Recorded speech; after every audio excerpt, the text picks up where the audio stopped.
godiya nake, jinjina nake, addu'a nake gun yan uwa wanda suka yi mani taimako abadan ba zan manta su ba.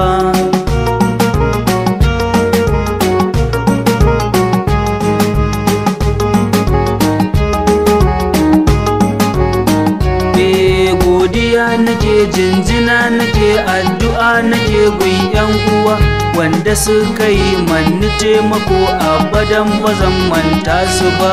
Rabbu kaliki mai ruwa da iska, yayi rana yayi dare, shi ya kagi sammai da ƙasa sannan ba abin da yayo tare. Lokacin ina karami na taso ina ta wasan gargare, duka ibtila'i idan dare dole ne fa sai ka ketare. Duk abin da Allah ya so ka samu babu me yi matare, yau ina dare kuma na sani kila gobe ba zan kwana ba. Godiya nake, jinjina nake, addu'a nake gun yan uwa wanda suka yi mani taimako abadan ba zan manta su ba. Lokacin ina shekara 8 na dako a titi kun gani, in kwana da yunwa don kawai kar da dai na ɗauka yan wani.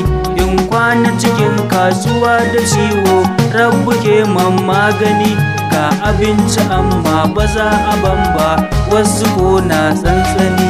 Duka wani aike ni akewa, ai makota sun gani, sai ayo abincin azuba man wanda ba zan koshi ba. Godiya nake, jinjina nake, addu'a nake gun yan uwa wanda suka yi mani taimako abadan ba zan manta su ba. Wasu kuma sun ɗauke ni tamkar ɗan gida ko ɗan uwa, sai su taida ni har cikin gidansu su ban abinci su ban ruwa. Ni abin da yasa na shiga wannan hali ku duba yan uwa, tunda aka yaye na aka bar ni kaɗai sai yar uwa. Dukkanin kulawar da za a yi ma ba ta yin tamkar uwa, tunda dai uwa ta ba ta gidan kun ga dole ba zan tsira ba.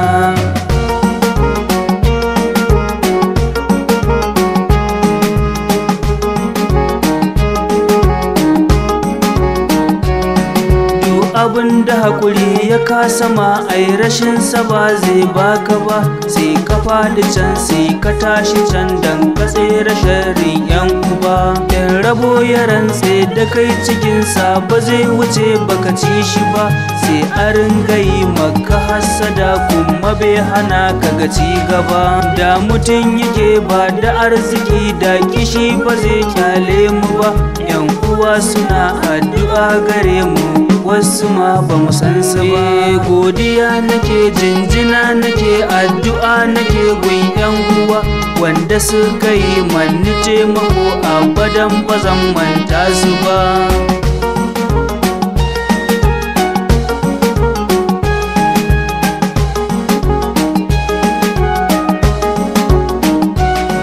Godiya nake, jinjina nake, addu'a nake gun yan uwa wanda suka yi mani taimako nisa dan ba zan manta su ba. Na gode.